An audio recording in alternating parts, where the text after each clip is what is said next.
We're Ween.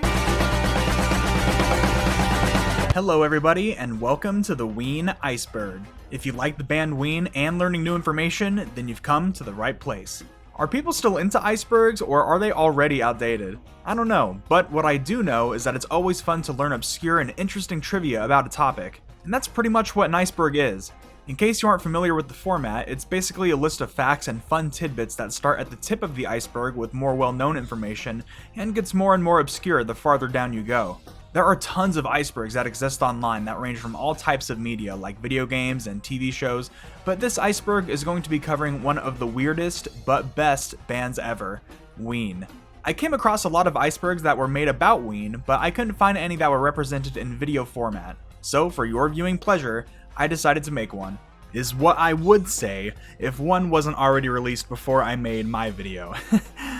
Whoops. However, there were two icebergs that stood out above the rest that I decided to pull from to combine into one. I want to thank users Auran64 and Reddithahawholesome for their original icebergs that they made over on the r/Ween subreddit. By combining their icebergs and adding a couple entries myself, I was able to create the official, not really, Ween Iceberg. So if you're a fan of the band or just like learning fun facts about a topic, then stick around. This iceberg has over 50 entries to it, so to help me with this endeavor, I summoned the help of my other favorite band, the Snack Pack, to give me a hand. So they'll be helping me cover some of the entries going forward. Now without further ado, this is the Ween Iceberg. I hope you enjoy. Gene and Dean Ween. To start off the iceberg, we have Gene and Dean Ween.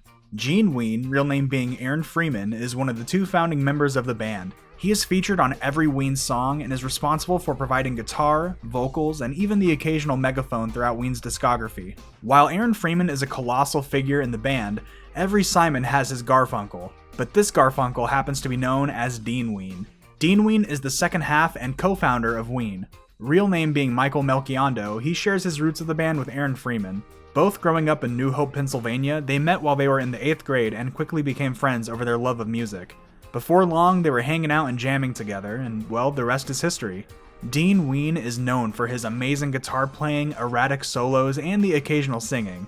While both Gene and Dean share their interesting naming convention, he is often referred to as Deaner by fans, and even by Ween themselves with their lyrics. The Boognish. You ever see that crude drawing of that weird looking head that backs Ween on their albums and every live show? That is the Boognish. While being the bona fide mascot of Ween, the Boognish is also a demon god that appeared before Freeman and Melchiondo and commanded them to form a rock band. The Boognish is also said to be the source of their musical power and is all-seeing and all-knowing. There's no sneaking into their concerts without the Boognish taking note of it. After meeting with the Boognish, Freeman and Melchiondo became Gene and Dean Ween, creating the Ween theme, if you will. It's actually really cool that the Boognish follows them throughout their musical career, even embedding itself in a couple of their songs like Up on the Hill and The Stallion Part 4. The Boognish is really the band's own Eddie, only much, much more powerful. The Mollusk. The Mollusk is Ween's sixth studio album, and is arguably the album that they're most known for. The album, like the name suggests, is very aquatically themed and sounds like the nautical happenings of life on the sea squished onto one disc. Weird creatures, love, pirates, it all seems to be there. It was released in 1997 and has cemented itself with fans and critics alike as their best album. Consequence, a prominent online media publication, even ranked the Mollusk at number 41 of the top 50 albums to come out on its release year. The Mollusk contains some of Ween's biggest hits on it, including Blarney Stone, Waving My Dick in the Wind, Buckingham Green, and most iconically, the next entry on the iceberg with Ocean Man. Ocean Man, the 13th track on the band Ween's sixth studio album, The Mollusk, which was recorded in a beach house in New Jersey, was released in 1997 and is arguably Ween's most famous song and went as far as being in a Honda Civic commercial. So I was first introduced to Ween through the original SpongeBob movie, and I'm sure many of you had the same experience. I've watched the SpongeBob movie over 100 times, and my favorite moment will always be the very end, when SpongeBob gets to become a manager and jumps up to a freeze frame with this song playing in the back. This scene became my favorite ending to any movie, and since then, my friends and I would randomly be singing the song without even knowing the origin of the band. The band has stated they got the inspiration for the lyrics partly from playing the mandolin, a plucky stringed instrument that is the embodiment of the music played throughout the SpongeBob series. Now, many fans of Ween are tired of the Ocean Man being so overplayed, but for me, it will always have a special place in my heart as the first introduction to Ween for me. It is currently sitting at over 126 million listeners on Spotify, and I probably never would have found out about the band if it wasn't for my favorite Ween song. Brown. Brown is a term that is often used by fans of Ween to describe songs that may typically sound like shit to some people, but to Ween fans, brown is jargon for a term of endearment. Like, nah man, that song's not shit, it's just brown. A lot of Ween's earlier songs can be described as brown, but as any fan of Ween will tell you, some of their best songs fall into the brown category. Some of my personal favorite brown songs are Blackjack, Frank, and Big Jim. Big Jim! These are all songs that may not follow the traditional blueprint for music, but sure are entertaining and provide their own unique experience. If you want to engulf yourself in a truly brown experience, I'd recommend listening to The Pod, which is essentially just Brown the album, but we'll get to that soon enough.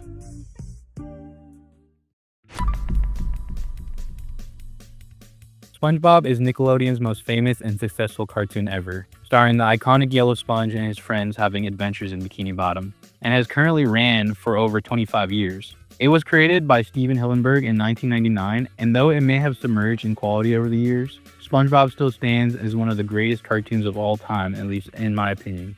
What many people may not know, however, is that without Ween, SpongeBob may not have existed to the same degree as it is now. In December of 2018, Diener posted on the official Ween Facebook page saying, "I got a call a long time ago from a marine biologist that said he wanted to start a cartoon inspired by Ween's album, The Mollusk.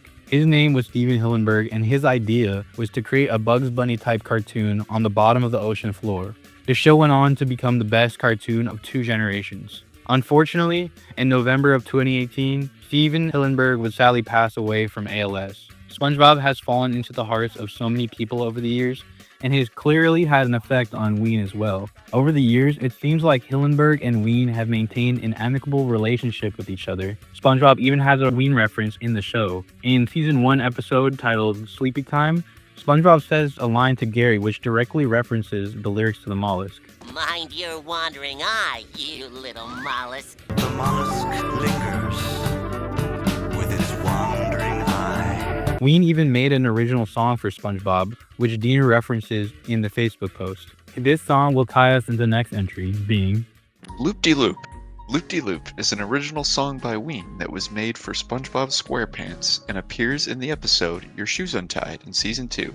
This is the episode where SpongeBob frantically forgets how to tie his shoes, and it is a verified classic. Towards the end of that episode, it turns out Gary, SpongeBob's pet snail, knows how to tie shoes and teaches him how by playing this song. This song is responsible for introducing millions of people to Ween without them even knowing it. I myself did not know that this was a Ween song until I became a fan of the band many years later, even though it clearly says that it guest stars them in the beginning of the episode. In the aforementioned Facebook post, Diener calls Loop-de-Loop one of Ween's proudest legacies and continues to honor SpongeBob and show's creator Steven Hillenburg by performing the song live during their shows.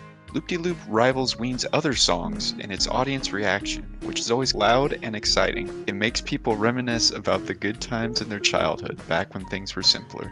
Rest in peace, Steven Hillenburg, and thank you, Ween, for keeping his legacy alive. South Park. Going from one of the most innocent kids shows to one of the raunchiest adult cartoons ever, Ween sure has gotten around. South Park was created by Matt Stone and Trey Parker in 1997 and paved a road for shows that challenge rigid boundaries with hilarious satire.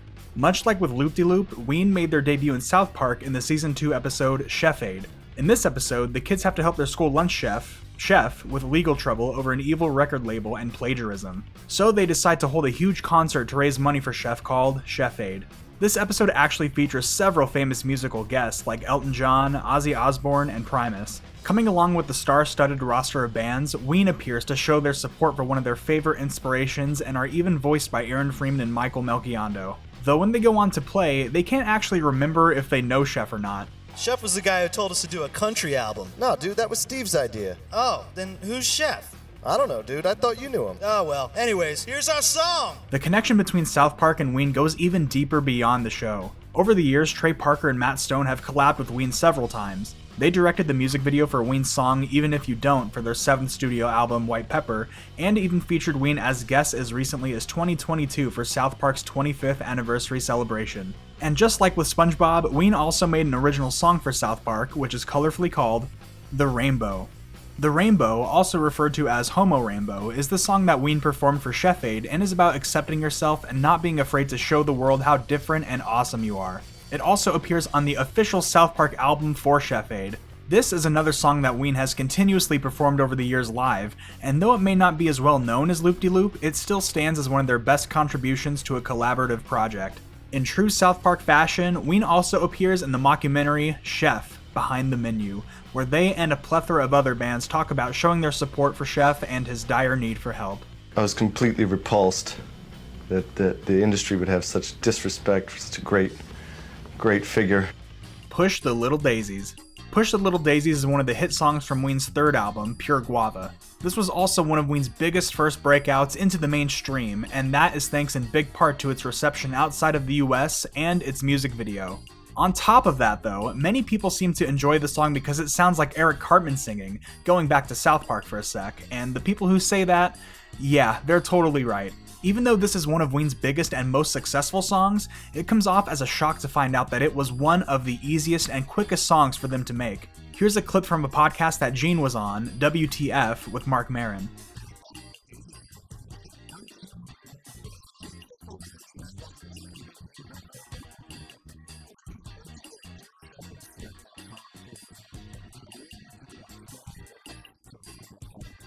The song found its way charting in the top 20 of Australia's singles chart in 1993, though I can't find any sources other than Wikipedia that confirm this. Though it did hit number 40 on Triple J's Hottest 100 in that year, which is a popular radio station in Australia. Since then, Push the Little Daisies has continued to grow among Ween fans, firmly planting itself as one of their most popular hits. In addition to being popular down under, here in the States the music video was featured on MTV, where it was covered by the notorious delinquent duo, Beavis and Butthead. Beavis and Butthead is an animated show that follows the lives and misadventures of suburban nuisances, Beavis and Butthead. It was created by Mike Judge, and besides each episode having its own narrative, it frequently featured music videos that the two characters would commentate over.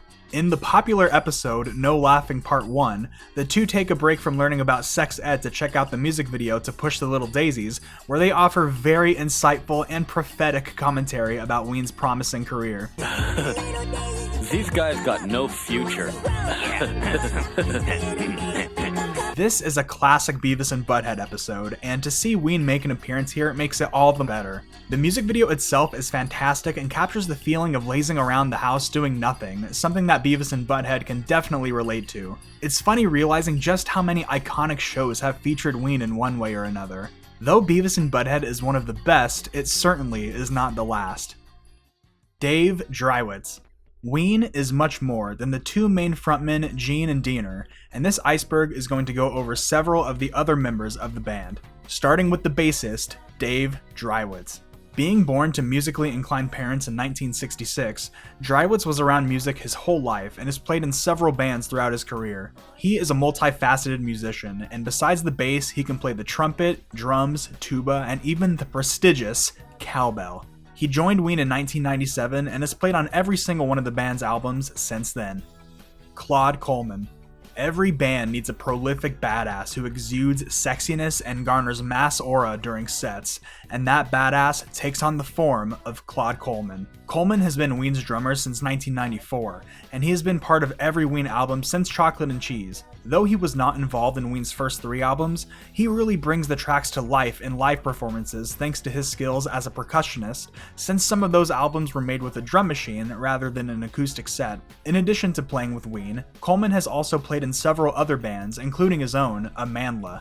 In 2002, Coleman suffered from a very serious car accident which nearly took his life. Wanting to support their drummer and friend, Ween played several benefit concerts where the proceeds would go to his recovery. Thankfully, Coleman was able to rebound from this accident and has continued to play with Ween ever since. It's gonna take more than that to stop the coal train. Glenn McLeland.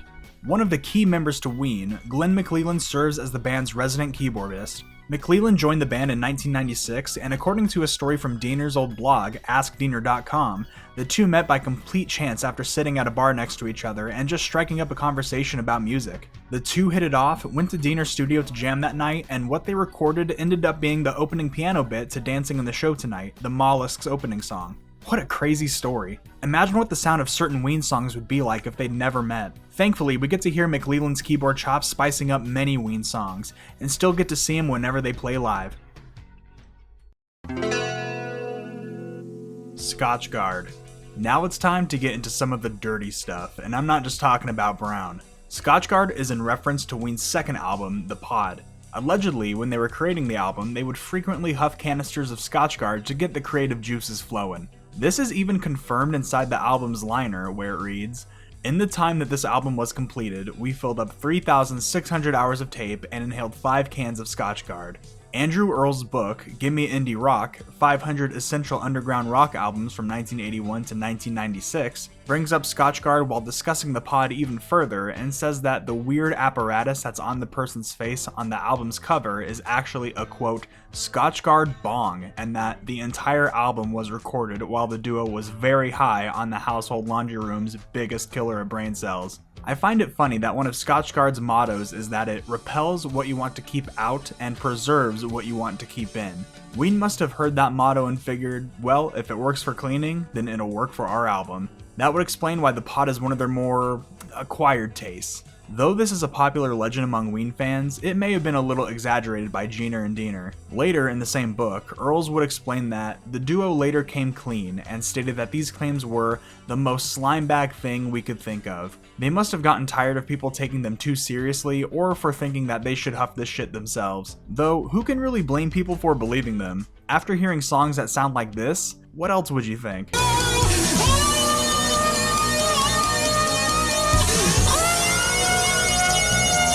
The Stallion. The Stallion is a multi-part song, or rather a pentalogy, that spans over many albums and recordings. The first and second parts debuted on The Pod, while part 3 appears on the album that followed, Pure Guava. Curiously enough, the other parts of The Stallion never appeared on a studio album. Part 4 was an unused outtake from the Chocolate and Cheese sessions, while Part 5 was initially released on Craters of the Sack, which we will get to later. Though these last 2 parts were never released on official studio albums, all 5 parts can be listened to on their live album, I'll Request Live, which has a multitude of rather rare songs collected on it. The Stallion is classic Ween through and through, and is iconic both visually and sonically, being referenced many times throughout the band's career. There is a Stallion poster in the Push the Little Daisies music video, and you can still find them selling Stallion merch whenever they do live shows, as it should be. It's a fucking badass song about a fucking badass stallion, mang. Also, as a quick side note, I wanted to mention that on The Stallion Part 3, it sounds like Kevin from The Office is singing it, which my friend Cole always thought was cool. Hey dude, he's the Stallion. Live in Chicago. Seeing Ween live in concert is a one-of-a-kind experience. Their wide discography makes it so exciting to see what they'll play and how they'll change it up from the studio recordings. Live in Chicago is one of the most legendary live rock concert recordings of all time, and it captures why Ween has had a huge following of concert attendees for over 2 decades.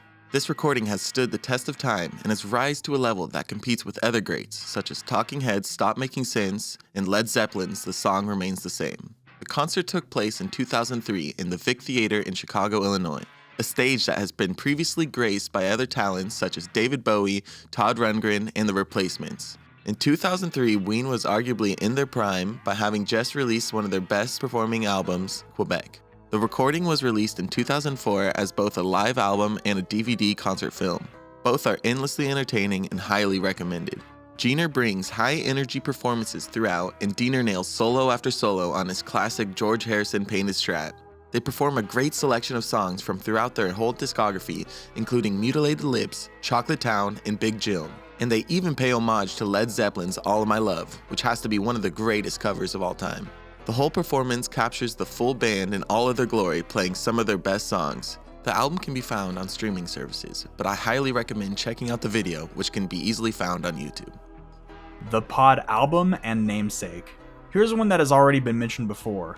The Pod is Ween's second album. It was released in 1991 and has remained one of Ween's most beloved albums, but also one of their hardest to listen to. This is arguably Ween's brownest work, with tracks like Pollo Asado and She Fucks Me bordering on even being songs. The whole album was recorded on a 4-track cassette recorder, which definitely adds to the unique quality that the album has. According to The Rough Guide to Rock, written by Jonathan Buckley, the album's title, The Pod, was named in homage to their home, which they had recently been evicted. It was within this home that Ween would create the beloved pod.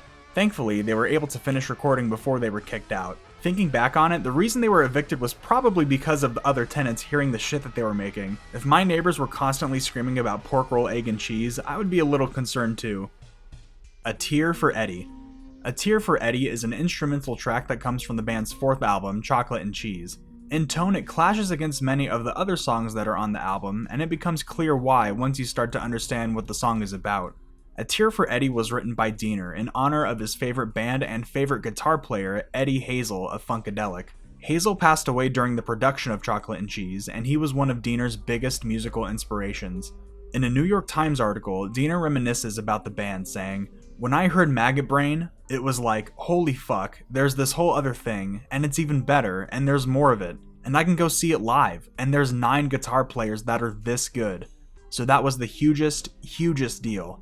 A Tear for Eddie has remained a standout song in Ween's career and captures the feeling of trying to preserve a loved one's legacy through art and carrying that legacy with you as you continue to move forward. For anyone who's curious, there's also an unreleased part 2 to this song that continues the weeping guitar, which you can find easily on YouTube. Rather than expressing his love through words, Diener chooses to let his guitar do the singing, a choice that couldn't be more fitting, paying respects to one of the greatest guitar players ever and to one of Diener's greatest admirations and loves.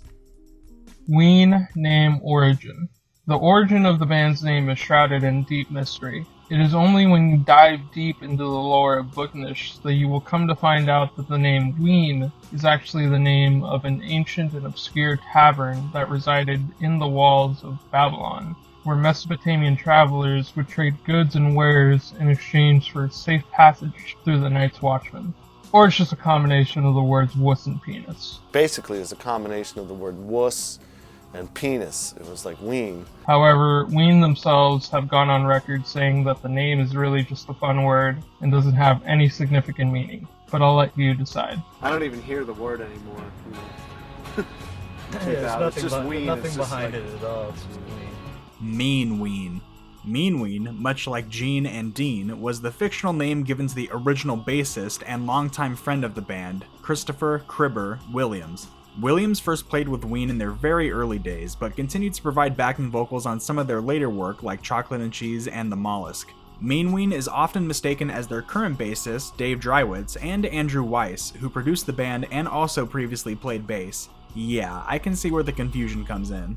In addition to being their first bassist, Mean Ween is also the person featured on the cover of the pod with that crazy mask on. That's really cool to know. I always thought it was just Diener with longer hair or something. Live at Stubbs, another great live album recorded by Ween and definitely worth checking out.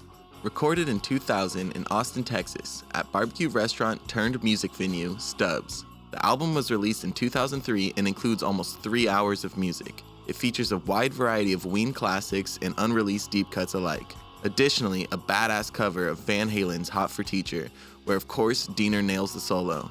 One of the most memorable performances on the album is a 36-minute rendition of LMLYP, which takes you on a psychedelic journey full of solos by almost every single band member. Throughout the album, Diener and the band can be heard talking to the crowd before each song, and the crowd can be heard cheering along. The best way to experience this album is the high-quality recordings either on streaming or the classic 3-disc CD. However, there is a gritty camcorder video on YouTube which is definitely worth checking out too.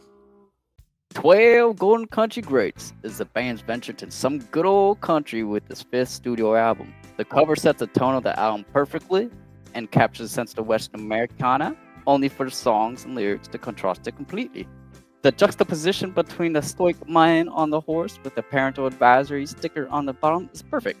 The album does sound country with plenty of twang and steel guitars, but the unique subject matter is what sets this album apart. Plenty of great songs came from this album, like Japanese Cowboy, Piss Up a Rope, and Fluff It. For this album, Ween actually traveled to Nashville, Tennessee, and recorded the album with the help of seasoned country musicians who have worked with groups such as Elvis Presley, Willie Nelson, and Leonard Cohen. This album has a lot of country roots in it, which isn't bad for a group from New Hope, Pennsylvania. However, the big comedic twist to this country album starts off on the title alone, with there only being 10 songs in the album. But hey, who said cowboys were good at math? Andrew Weiss. Andrew Weiss, though not a frontman for the band, has been integral behind the scenes as Ween's longest contributing producer and previous bass player. He produced all of Ween's albums, minus White Pepper, but also had a long career playing for bands like Rollins Band, Butthole Surfers, Yoko Ono, and P, which was the band that Johnny Depp was in, which formed in 1993. The last album that Weiss worked on with Ween was their last studio album, La Cucaracha, in 2007. Weiss was not a part of either of the icebergs that I used for this video, but I wanted to include him because of just how often his name would come up while doing research. His contributions to the band have been vital for their career, and because of that, he definitely deserves his own spot. Shinola Volume 1. Shinola is one of the most unique Ween albums, as it doesn't necessarily include any new songs, but rather it is a collection of previously unreleased Ween songs and outtakes across their discography. Shinola Volume 1 was released in 2005, and because of the inclusion of older tracks, it's actually a really fun listen, because you get a variety of their sounds in one album. The songs can go from brown, like Tastes Good on the Bun, to the other end of the spectrum, like The Rockin' Gabrielle. Shinola isn't a best of album, but works really well as an evolutionary sound of Ween, and I love it for that. Plus, who doesn't love listening to one of their favorite band's more obscure work? More Ween is always a good thing. Paintin' the Town Brown. Paintin' the Town Brown is another live album from the band, however, much like with Shinola, serves as more of a compilation and retrospective from their work before the Mollusk. These live performances are interesting since they're taken from some of their first shows and many tracks are just Gene and Dean and a DAT deck. You can get the 3-disc vinyl on merchcollective.com, and it features 19 songs with an over 26-minute version of Poop Ship Destroyer. What an all-star album, and what a name for it. I love how they lean into their own slang for the name. The Best of Leonard Cohen. Does this album look familiar? How about now? Yep, that's right. Leonard Cohen was a prolific Canadian novelist, poet, and singer, and unfortunately passed away in 2016. His compilation album, The Best of Leonard Cohen, was the basis for the cover of The Pod, where they slapped on Mean Ween with that mask. Allegedly, Diener's mother owned the record, so they would have seen it frequently hanging out together. I never knew this until doing research for this video, but once I found out, I thought this was pretty funny. The Pod is the biggest piece of shit in the best possible way. There was also a great legend about Leonard Cohen, where he would stop recording mid-track to a song and have his friends beat him with a whip and tell him he needs to repent to really get the emotions going for the music. But who knows if that's really true.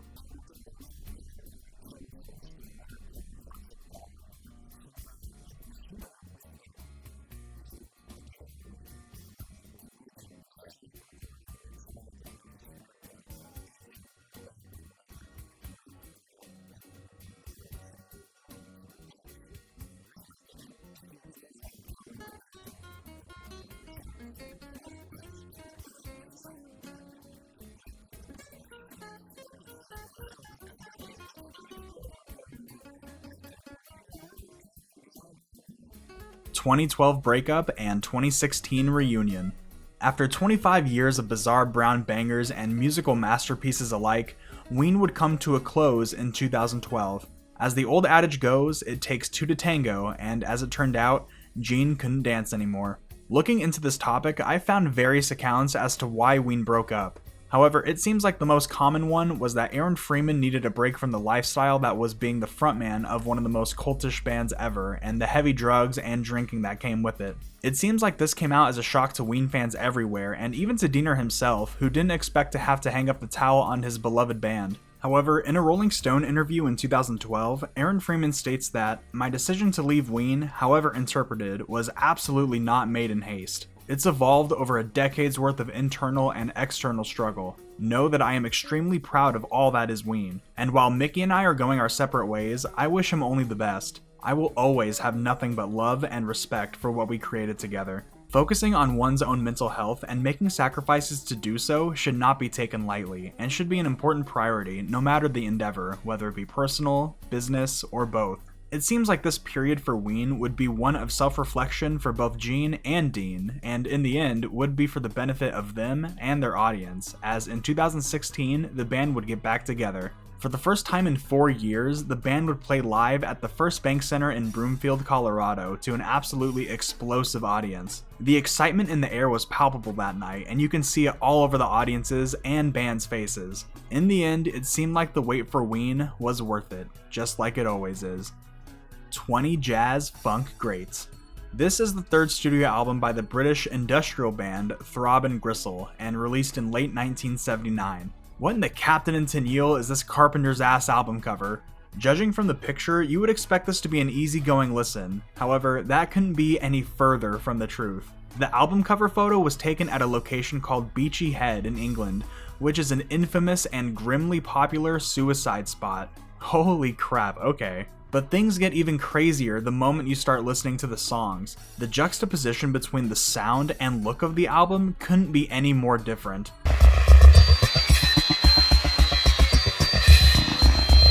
But what does this album have to do with Ween? Well, besides both bands having weird as fuck sounding records, Ween seemed to have gotten the naming convention for 12 Golden Country Greats from this album. Exactly like their album, 20 Jazz Funk Greats does not have 20 songs on the record. Honestly, it's a great joke, and a great way to pay homage to an album that came out nearly 2 decades before. Birthday Boy echoes.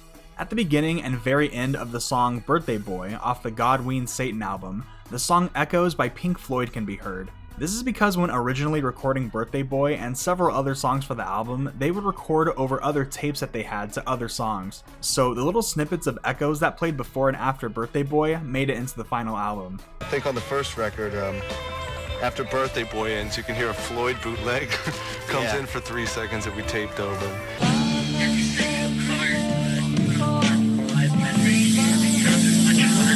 This was a pretty common practice back in the day. I distinctly remember my dad recording over something so that we could watch Titan AE while it was playing on Cartoon Network or something like that. The same principle applies to audio recordings too. It's a cool little behind the scenes insight to just how they were recording their songs during the time. 1607's your change. This is a phrase that is repeated a couple of times from the best song that's on the pod, Pollo Asado. The song was inspired by Gene's experience at his first job working at a Mexican restaurant. It takes place from the cashier's point of view, taking orders upon orders of monotonous Mexican meals. At one point, he rings up the total for the order, which is 1607, then makes change for a 20, and then gives back the person their change, which is still 1607, despite it being wrong. It comes off as more of a throwaway lyric than anything. The exact price and change doesn't really matter, which is why it's funny that he keeps repeating it. It gives the impression that the person working there doesn't really care, which I'm sure is an accurate retelling of Gene's experience. Dean Ween played on Queens of the Stone Age music for the deaf. Queens of the Stone Age is an American rock band that formed in 1996 by lead vocalist and guitarist Josh Homme. Queens of the Stone Age have made several popular songs over the years, including No One Knows, The Lost Art of Keeping a Secret, and In the Fade. However, the songs that we are going to be focusing on today come from their third studio album, Songs for the Deaf. This album features many guest musicians, including the likes of Dave Grohl from Nirvana and Foo Fighters fame, and Troy Van Leeuwen of Perfect Circle, and none other than our boy Diener. Diener contributed by playing guitar for several tracks throughout the album, and even for the album's closure, the hidden track Mosquito Song. Here you can see Diener's name in all its glory on the album's liner notes. Queens of the Stone Age and Ween have had many crossings before, with them playing with Moist Boys, Diener's other band, which we will get to soon. Thorns board game. Here's another one that might look familiar. Thorns is a 2-player board game that was published by 3M in 1974. The description on BoardGameGeek.com reads as follows. The game board is made up of thorns, which are squares with triangles on each side. The squares and triangles are arranged in a grid. Players alternate turns. Each turn, a player marks one of the squares with their symbol, X or O, and draws a line through the square and into 2 of the triangles on opposite sides. This creates a thorn. The players are attempting to create a continuous path of thorns from one side of the board to another. If it isn't already apparent, the artwork of thorns was the inspiration for the album cover of Quebec, Ween's 8th studio album. This is my personal favorite Ween album, and I had no idea that the artwork was essentially a spoof of something that existed before it, let alone a board game. It's funny to see how they would continue to steal other artwork for their album covers, but in the end make it feel indistinguishably Ween, much like how they did with the pod. Drug abuse and songs named after drugs. Drugs have been a prominent aspect of Ween nearly since the band's inception, starting with their first album.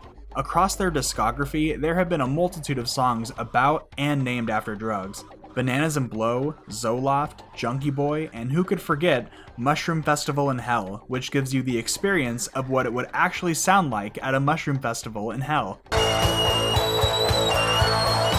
Both Dean and Gene have had many experiences with drugs and was one of the biggest contributing factors to the band's breakup in 2012. I mentioned earlier about the liner notes for the pod talking about Scotchgard, but for the liner notes for Paintin' the Town Brown, it says that the song Vallejo was recorded after the band had eaten a handful of mushrooms. If you want to hear Gene talking about his experiences, then check out that same Mark Maron podcast that I mentioned earlier. There, he really opens up about his and the band's experiences with drugs. It gives a really insightful and interesting perspective about the band. Dean Ween Group. The Dean Ween Group is another project helmed by Diener, but also includes the rest of the Ween members except for Gene. The band feels like an extension of Ween and was created during their breakup in 2012. So far, there have been 2 albums released under the Dean Ween Group, including 2016's The Diener album and 2018's Rock 2. If you like Ween, there is a high chance that you will be into the Dean Ween Group. If you had to just listen to one song to start, I would recommend checking out Pussy on My Pillow. That was the first song that got me into the group, and captures that raunchy feel that many Ween songs have. Zappa and Fish Hate. Though Ween has had many good musical relationships with other bands, there are some who Ween are not a fan of. One person that Ween seems to not be too fond of is Frank Zappa. According to their Wikipedia page, Ween has been compared to Zappa because of their similar lyrics and style of music. However, in a 2017 interview on WBUR, Diener reflects on 12 Golden Country Greats and Zappa, saying, "We didn't go to Nashville to make fun of these old country legends. We went there because we loved that music and we wanted them to be part of it. We wouldn't go down there to make fun of it. There are bands that are sarcastic and I don't like it. I don't like Frank Zappa for that one reason alone. A lot of times he's making fun of this genre he's playing. There's no doubt that he loves it or whatever, but it's almost show-offy. It's not sincere enough for me." It's interesting to see just why the group isn't a fan of Zappa. It's not necessarily what he does, but the way that he does it that rubs them the wrong way. As with Fish, I haven't really found anything concrete about why Ween would dislike them.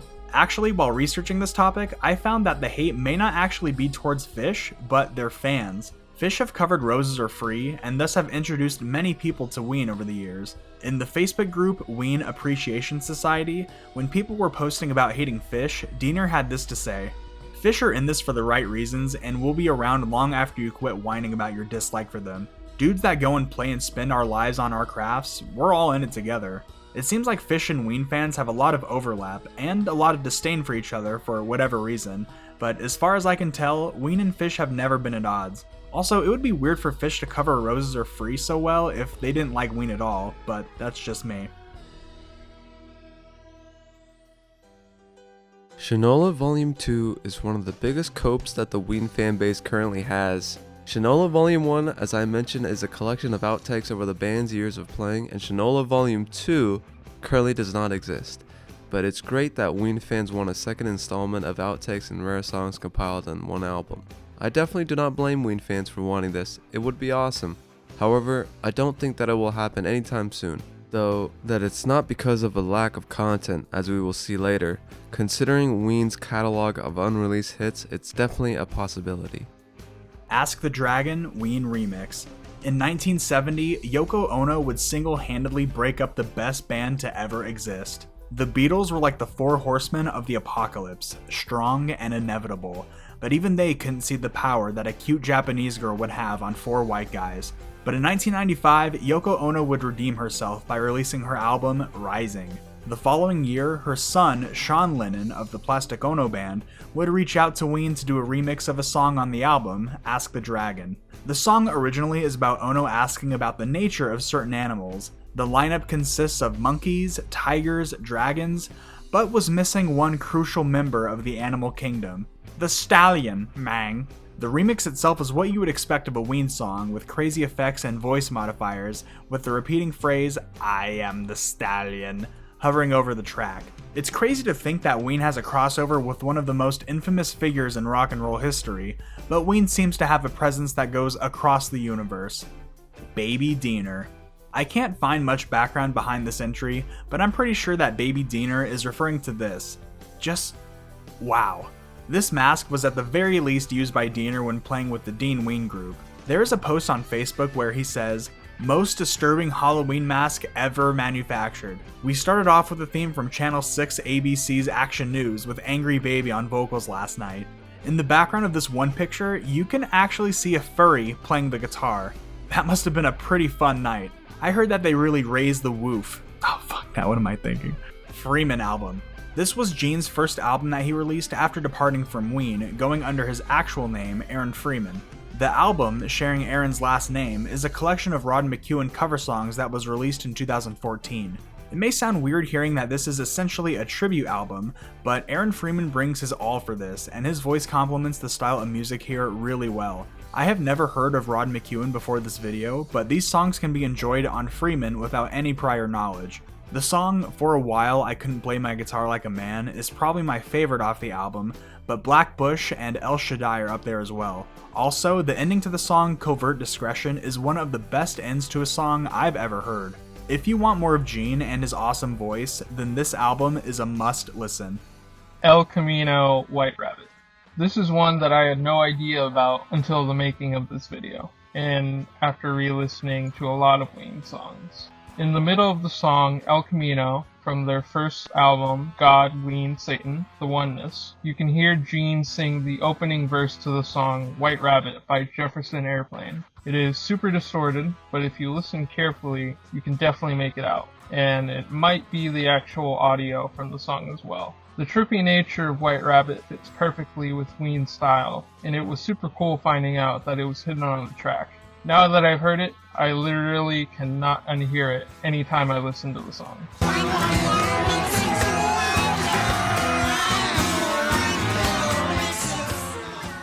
Simpsons reference. In the 7th season episode of The Simpsons titled Homerpalooza, Homer walks into a record store where if you look carefully, you can see a Ween poster with the almighty Boognish in the background. It's really cool to see a Simpsonized version of Boognish, and the Ween representation in general is just awesome. You can also see posters from other really popular bands as well, but apparently Matt Groening is into some alt-rock, so maybe he was the reason why they decided to include the band in this scene out of the thousands they could have chosen from. Either way, it's awesome to see the boys represented in one of the most iconic cartoons ever made. Rare songs. Over the years, Ween has had some pretty obscure and rare songs. These are songs that never appeared on studio albums and made their debut on outtakes, recording sessions, live albums, or through other means. Here's some that you would be strapped to find on any of your regular Ween albums. Kim Smoltz is one of these rare songs. Probably one of their more well-known rare songs, it came to light when the Mollusk Sessions was released by Ween themselves in 2007, and people finally realized what could have made the album even greater. It's such a laid-back and easygoing song, it really is a shame that it never appeared on the record. Another rare song that I want to talk about is Weed Whore. This is an unused song that would have appeared on the pod, however it ultimately got cut before the official release. And I can kinda see why. Even for Ween, this is a little out there. It kinda sounds like Randy Newman getting into a fight and complaining about his girlfriend who hogs all the weed. It's funny as hell, but it's not the easiest song to listen to. Where'd the Cheese Go is a real interesting one. Originally, it was a song that was made for a Pizza Hut commercial, but the song was never picked up by the Hut. According to the Ween Wiki, in 2002, Ween was hired by Pizza Hut to write music for a commercial promoting the Insider, a pizza with the cheese entirely inside the crust. The ad executives rejected it and had sent Ween back to the recording studio to do another, producing 5 versions over the course of a few weeks, leading Ween to submit a profane version of their last version to get themselves fired. Now, I do not understand this one. Yeah, it's weird, but when you hire Ween to make a song for a pizza commercial, you get Ween, not fucking Weezer. I mean, what do they expect? Why hire them in the first place if you don't want their style? It's funny looking back to when they submitted Loop-de-Loop for SpongeBob and how that became an iconic part of the show and the band. Pizza Hut could have had their very own Ween ballad be a part of their company, but no. Thankfully, you can find both versions of the song, the clean and the explicit one, on YouTube. To quote a comment from the Where'd the Cheese Go YouTube video, "Man, fuck Pizza Hut for not using this song. Hopefully, Pizza Hut can redeem themselves and use this song in the future. It's not too late. Also, you can actually hear a version that they did for their All Request Live album, and it's, yeah, you should just listen to it. It'll be worth your time. The last song I want to mention is Beacon Light. I first heard this song while watching their Live at Stubbs performance on YouTube, and I had never heard it before. After doing some research, I found out that the song was essentially made for the X-Files movie soundtrack, of all things. So I watched the X-Files movie just for this occasion to hear it in the film and use some of the footage of it playing, only for the credits to come up and, yeah, Beacon Light wasn't in the movie at all. Actually, strangely enough, only one song that was in the soundtrack was featured in the movie. So, was the X-Files movie worth the watch? Yeah, it was alright. Coop. Oh wait, that's the wrong footage, my bad. It's a really good song though. Thankfully, you can actually find it on Spotify, no X-Files attached. Moist Boys. Another one of Diener's side bands, Moist Boys formed in 1991 while Ween was making Pure Guava. The main two members are Diener, of course, and his friend Guy Heller. Funnily enough, they also use stage names when performing, being Mickey and Dickie Moist, respectively. The band would go on to release 5 albums, with their last one, Moist Boys 5, releasing in 2013. Moist Boys is a little on the heavier and faster side than what Ween usually is. However, it's a nice deviation, and if you want to listen to what Diener has to say in this particular punk style, then you can't go wrong. Piano Man Ad-Lib. During one of their concerts in Toronto, Canada in 1996, towards the end of the set, the band decided to break off into an impromptu cover of Piano Man by Billy Joel. The night was coming to an end and they wanted to cap it off on a fun note. So they somewhat nonchalantly decided to bust out Piano Man, mixing up several of the lyrics, just sort of going with the flow. However, they decided to abruptly end it off with the line, Sing us a song, you're the piano man. Put some coke on my dick tonight. This would make it into their live album, Live in Toronto, Canada, and can be found on YouTube and wherever the album is streaming. Considering the onstage antics of Billy Joel in the past, I think that he would approve of the new lyrics. Above/below the dick method. Diener is revered among fans and fellow peer musicians alike for his skills as a guitarist. Much of this skill comes from Diener's sage advice about proper guitar playing technique. He explains that the way he was taught was that when you wear your guitar, you either have it below your dick or above your dick, but never covering your dick, just like George Harrison. When you wear your guitar, it either goes below your dick or over your dick, like George Harrison. Right. But never covers your dick. If George Harrison was doing it, you know it was legit, because he had a fucking big dick. Just that technique alone has landed him in the upper echelon of guitar players. I guess that was what Diener was talking about. Co-Stars. The Co-Stars was a band and side project of Vivian Trimble and Jill Cuniff, two founding members of the band Luscious Jackson. The Co-Stars would release one studio album, Classics with a K, in 1996, with both Gene and Dean playing guitar and providing background vocals for the album. It's interesting to hear them on an album that's not their own, but it is a very welcome addition. They can primarily be heard on the song Don't Know Why, which comes around near the end of the album. It fits Gene's voice perfectly with its melancholy tone. However, the whole album is a very nice listen, and I would recommend anyone to check it out to experience it. Rare albums.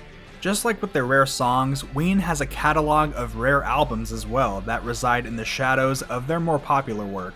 These albums range from unreleased, demos, collaborations, and bootlegs. Let's start off with one of Gene Ween's earliest solo projects, Synthetic Socks. These were songs that were all recorded in his bedroom and released on Teen Beat Records in 1987.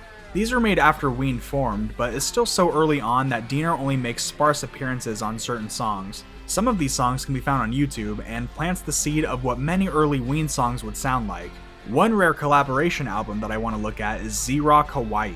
This is Ween's and the Japanese band Boredom's screamo rock noise child. Boredom's was founded in 1986 in Osaka, Japan, and eventually made their way to Philadelphia where Ween would see them perform. This ultimately led to a match made in heaven. Ween and Boredom's musical style blend together perfectly and is a great example of two bands coming together as one to make an awesome album. It is really high energy and listening to it feels like going skydiving on an acid trip. It's too bad that you can't really stream it anywhere, but the album is available in its entirety on YouTube. This is a must listen, and I was blown away with how much I enjoyed it. This seriously has to be one of the best band collabs ever. Even Ween themselves reflect on the project with extreme fondness. We worked together, and we called the project Z-Rock Hawaii. It's probably one of the most retarded things that Ween's ever done. Now let's dial it back a little bit to talk about the crucial squeegee lip. This is the dawn of Ween and is actually the first album that they made. It was released on cassette by Bird of Prey Records in the late 80s and was produced by Andrew Weiss, who, as we know, would continue to work and produce for Ween throughout their career. According to the Ween wiki section on fandom.com, the album is comprised of demo recordings made by Ween in the mid-1980s, and the tape is rare and has not been reprinted in over 3 decades. Curiously enough, over the 40 or so songs that made up this album, only one made its way to their first studio album, being You Fucked Up. Kind of ironic since that song wasn't fucked up enough to leave out like the rest. I'm sure that this tape is sitting somewhere collecting dust in someone's basement or attic and hasn't seen the light of day in years. Thankfully, much like with pretty much everything else, the album is preserved in higher quality in its full length on YouTube. One more rare album I want to talk about is the Caesar Demos. As you might be able to tell from the cover, the Caesar Demos is a collection of demos and outtakes primarily from their album Quebec, but there's also some bleed over from their previous album, White Pepper. Funnily enough, this album was released by Diener Online for absolutely free during the period that Ween was broken up. So thankfully, at least fans had something somewhat new to hold them over until their eventual return. There are other rare albums out there, of course, like the early Prime 5 compilation and the Big Tammy Wasserman tape, but these are just a few that I wanted to highlight. Wiggle Wiggle. This is a cover of a Bob Dylan song by Gene and Slash of Guns N' Roses of all people, and was featured on the tribute album, A Tribute to Bob Dylan in the 80s, Volume 1. What's funny about this is that the song originally came out on his 1990 album, Under the Red Sky. Hey man, that's false advertising! The original song actually feels like more of a Ween song than a Dylan one, and his vocals definitely add to that notion. I could hear this coming off of Chocolate and Cheese or something like that. As it stands though, I think the cover by Jeaner and Slash is a bit better, albeit weirder cut of the song. The sound of it just fits better with the goofy lyrics and Gene's Dylan impression, and Slash's guitar here is so energetic it matches that signature Ween style. Diener would be proud. Big Jim is based on a real person. Sometimes the people that you come across in life can leave you with a long-lasting impression and go on to have a visceral impact on your life. Some of these impacts find their way and leave their mark with music. Where would Derek and the Dominoes be without Layla? Or the Beatles without Hey Jude? But more importantly, where would Ween be without Big Jim? To my surprise, Big Jim was 100% a real person who left a great impact on Diener in his youth. In 2010, Ween created a post on Facebook shedding some light on the origin of the song. Rest in peace, James A. Lemons, also known as Big Jim. James was a longtime coworker at Diener's dad's car dealership when he was growing up and inspired the song Big Jim. A number of years later, Diener would create a post on Twitter also reminiscing about Lemons, saying, "Big Jim was a real man who detailed cars at my father's used car lot my whole life.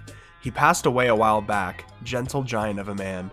Apparently, they added the L to Big Jim because of his southern draw that he had when talking. He really does look like a kind, gentle giant from the picture that they posted of him, and it's nice to see that even though he may be gone, he still lives on through Ween and their music. It just goes to show that no matter who you are, you can have long-lasting impacts on people's lives.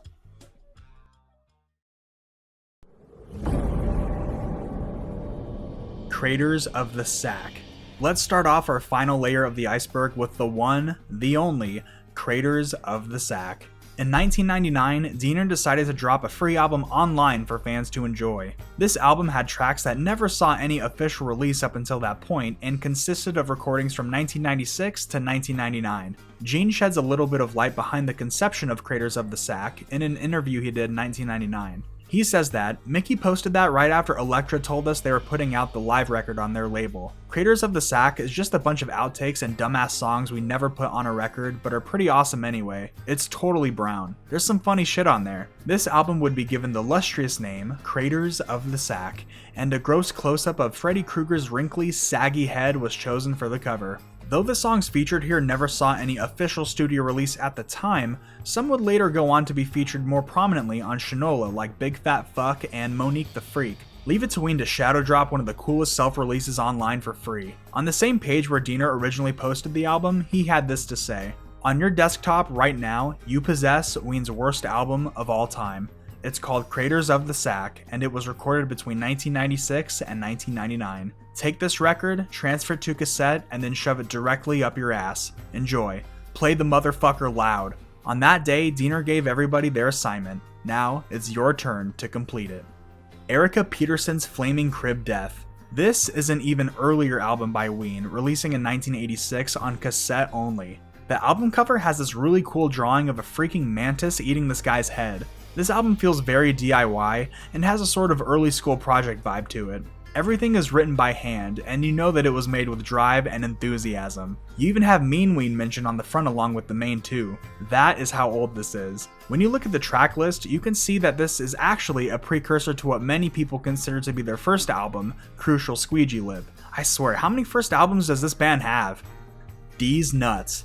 D's Nuts is another live ad-lib performed by the band at one of their shows. It is a parody of the song These Eyes by the Guess Who, where instead of saying these eyes, they say beautiful. It seems like they've played this jam at a couple of their shows, but it doesn't look like they ever get far past the first verse. In addition, this could also be referencing the end of their performance of Buckingham Green on the Live at Stubbs album, where after the song, somebody yells out, D's Nuts. I love how they respond to the guy and then the song just abruptly ends. It's pretty funny.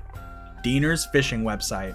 One hobby that Diener seems to covet above others is fishing. There are a couple videos and pictures of him out there where he talks about his lifelong love for fishing and how it's a great getaway from his other responsibilities. He might even be in contention for the next Jeremy Wade because he even has his own fishing website. Mickey'sFishing.com is a website made by Diener to promote his fishing guide service. Yes, Diener is an actual captain of his own fishing boat and has a US Coast Guard master license. You can schedule an all-day fishing trip where he will take you out on the Delaware River or Atlantic Ocean to catch to your heart's content. And by following daily bag limits, of course, geez, you can't forget about that. There are some awesome pictures on this website. Diener has caught some monsters, man, look at that! Looks like everyone's having a fun time too. That's probably because everyone follows the golden rule: no bananas on the boat. Sadly, it doesn't look like this site has been updated since 2017, and some of the links don't work, but his contact info is still on there for anyone who wants to reach out. So who knows, maybe you could be Diener's next fishing mate on his next nautical outing. Music for Drunken Irish Homos. Music for drunken Irish homos is often played at gay Irish bars, which are usually located at the end of the rainbow. But it is also the name of a demo tape that Ween made during the Mollusk sessions. Why they decided to call the tape that, I do not know, but funnily enough, it fits with some of the themes that are presented on the album. Most of the songs that are on the tape made it over to the album release of the Mollusk, but there are several songs like Coco and Kevin the Honky that didn't make it in. It's Pat.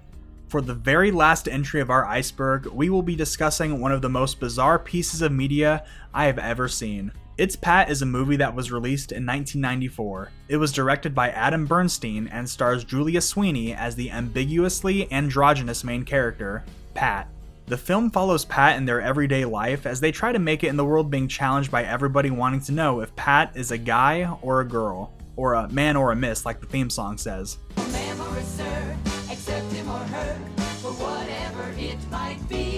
This movie is terrible. Pat is one of the most unlikable characters ever, and Pat as a protagonist fails pretty hard. But how does all of this tie into Ween? Well, no joke, they actually play an integral role in the movie. At one point, Pat becomes sort of a micro-celebrity in the town, and Ween pulls up in their van and invite Pat to play in their band. Can I talk to you for a minute? Okay. Pat, aren't you? Well, who wants to know? Pat, being the fumbling opportunist that they are, decides to go for it. Ween goes on to play Pork Roll, Egg and Cheese with Pat on the supporting tuba, and they kill it. After a while though, Pat becomes too much even for Ween to handle, and they kindly kick Pat out of the band. The movie continues on following Pat and the fucking ridiculous situations that Pat find themselves in, until Ween returns for the literal climax of the movie, where Pat is being chased down and stumbles into one of their concerts. They were playing Don't Get Too Close to My Fantasy, when from above the stage, Pat is slowly being hoisted down naked for the entire audience to finally see Pat's gender. This was the exact moment where the film went from a 1 2 of 5 star experience. Ween don't just have cameos in the movie, they have full roles, and the scenes that they are in are some of the best in the whole movie. Their acting is also super funny, with their delivery being very comedic and nonchalant. It's like they know what type of movie they're in and don't take it too seriously. Those aren't hallucinogenic mushrooms. They're from Safeway. It is so strange that of all the bands to choose from, the creators decided to go with Ween. Honestly, I think that they went with them just so that they can make this joke. Hey, you guys, I'm playing with the weed! What? Oh, gross. I'm playing with the weed! It's Pat honestly deserves a video all on its own, as there are other notable aspects about it besides the appearance of Ween. For the sake of this video though, we will only be talking about its relationship with the Boognish and the boys.